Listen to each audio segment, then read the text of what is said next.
C'est à Donzère, dans le sud-est de la France, aux portes de la Provence, que l'entreprise Favel cultive pêche, abricots et nectarines depuis 3 générations.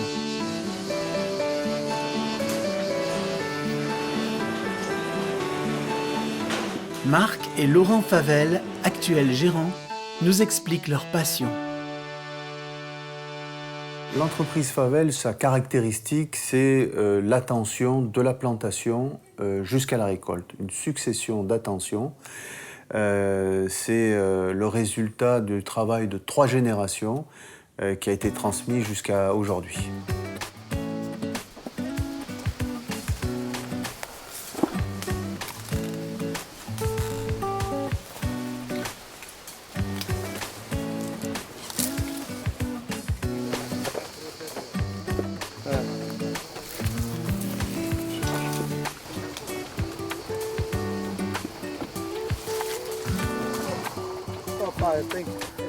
Un verger, c'est sur du long terme. Il faut prendre une décision sur des plantations et après tout un cheminement de décision qui va amener à une certaine qualité. Pour nous, le plus important, c'est peut-être de se focaliser sur plus d'attention qui va amener la différence entre un produit qui va être standard et un produit qui va avoir une qualité gustative meilleure et qui va nous différencier. Donc peut-être c'est là où le plus de l'entreprise va être de prendre plus de risques sur des cueils plus près de la maturité, sur accepter de perdre pour gagner. Et c'est un peu toute la philosophie de notre entreprise.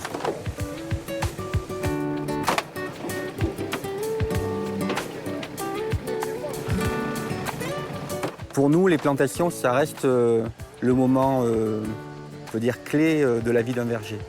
En fonction de notre calendrier variétal, on va essayer de placer une nouvelle variété qui va amener un plus au niveau commercial et surtout au niveau gustatif.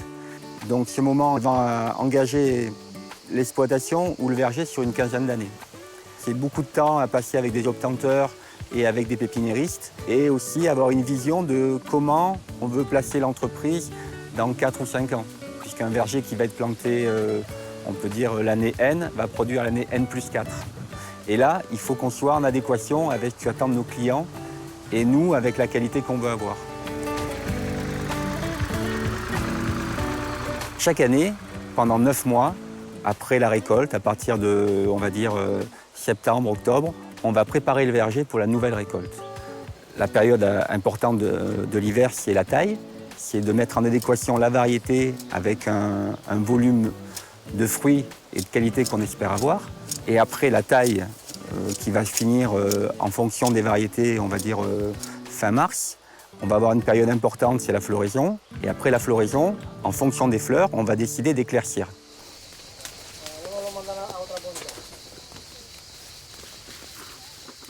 Donc voilà l'état naturel d'un arbre, encore un peu loin de la production, et un des aspects très importants de notre métier, que l'on appelle l'éclaircissage. On le voit sur ce rameau, beaucoup de fruits, beaucoup trop de fruits pour pouvoir faire des fruits de qualité. Et donc l'opération manuelle consiste à enlever suffisamment de fruits pour laisser juste le nombre suffisant pour produire des fruits de bon calibre et d'une qualité gustative nettement meilleure.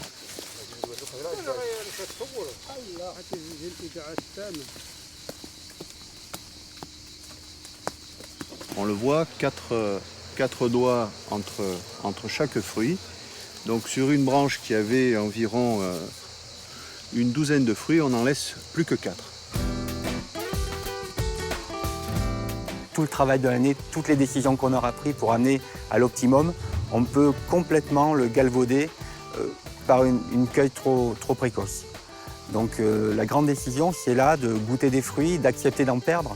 C'est-à-dire que quand on produit 100 kg, et bien sur 100 kg en pêche, pour avoir une pêche de qualité, et ben il faut peut-être accepter d'avoir 15% qui vont être des fruits trop mûrs ou pour que l'ensemble soit plus homogène.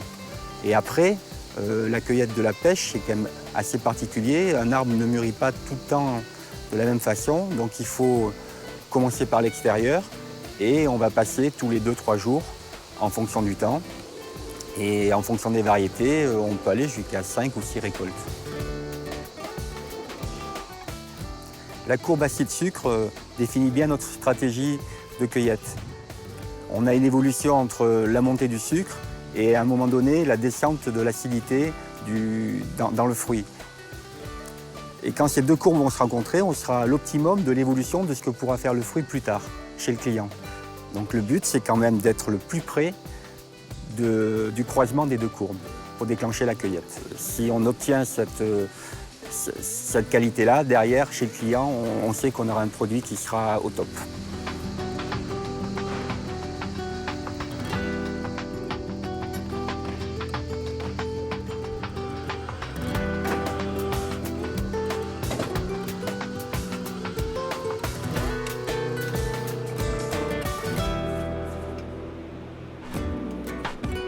Nous sommes dans la station de conditionnement, c'est là que nous allons mettre en valeur la qualité des fruits qui viennent du verger.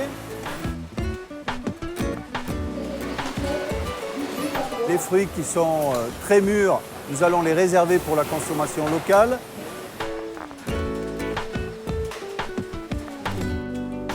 Pour les autres, nous allons faire une sélection en fonction des demandes de la clientèle, que ce soit en termes d'emballage, de calibre, de choix qualitatifs.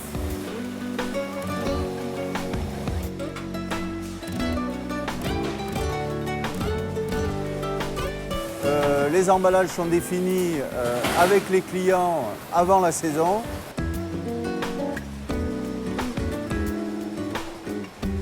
C'est un travail pour lequel le personnel est formé, bien entendu.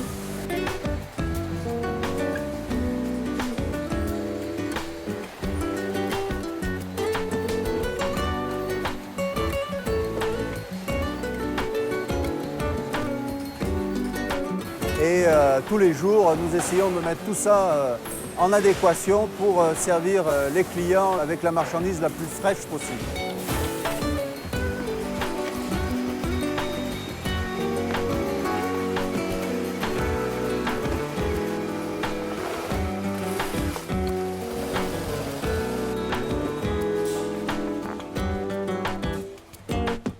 Lorsqu'on parle de commercialisation, il y a vraiment trois aspects fondamentaux. D'abord, la connaissance des marchés, la connaissance des attentes de nos clients, qui sont des clients très fidèles, et puis la volonté d'offrir des fruits prêts à manger qui vont donner tout leur potentiel chez tous nos clients. Dans la stratégie que nous avons choisie, le succès repose aussi sur le choix de notre clientèle. Une clientèle qui soit capable de mettre en valeur notre travail. Parce que, bien entendu, nous maîtrisons la qualité de nos produits et de notre travail jusqu'à l'expédition de nos fruits et ensuite nous la confions à ses clients. Nous avons la chance et nous avons fait le choix d'une clientèle fidèle que je rencontre souvent pour voir quelles sont les évolutions à apporter et aussi voir l'évolution de leurs attentes et le succès que l'on peut avoir ou ce que l'on peut améliorer.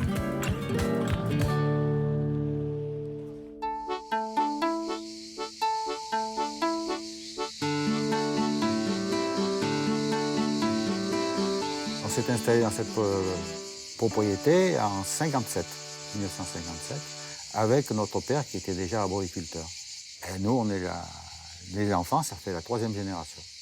Nous avons décidé de laisser l'exploitation parce que on pense qu'à partir d'un certain âge, on n'est plus apte à gérer de la même façon. Donc à 60 ans, on a décidé qu'ils seraient les chefs d'exploitation. Nous avons essayé de leur transmettre les valeurs d'un travail bien fait, les valeurs d'un fruit qu'on arrive à amener au plus près de la perfection, avec certainement des sacrifices pour pouvoir y arriver, mais c'est quelque chose qu'ils font bien. Pour nous, produire des bons fruits, c'est ce qu'il faut. Si on produit des fruits qui ne peuvent pas supporter le transport, qui arrivent chez le client en mauvais état, c'est une catastrophe pour nous. Donc on fait tout pour que les fruits soient le mieux possible sur le marché. Ça fait vivre tous nos salariés. Et nous, on vit pour ça. Malgré tous les aléas du métier, il faut qu'on y arrive. Et ils y arrivent, donc pour nous, c'est une réussite. Dans les moments difficiles, ne serait-ce que quand on a un coup de grêle, on est tous ensemble et on se serre vraiment les coudes. Ça, c'est quelque chose qu'on arrive à transmettre. Ça nous fait du bien. Moi, j'ai besoin d'être actif, de faire quelque chose. Ce qui m'intéresse, moi, c'est que les canons qu'on entretient soient toujours en état de marche, ce qui est difficile. Et l'irrigation aussi, je m'en occupe un petit peu.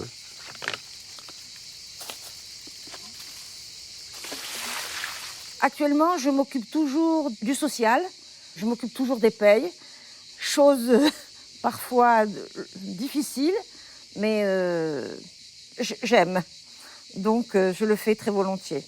Moi, pour notre propriété, qui est maintenant au nom de nos enfants, je suis content que vous fassiez un film. Ça, je ne sais pas si c'est la peine. Je recommence. C'est peut-être pas la peine. Mais enfin, moi, ça fait une trace.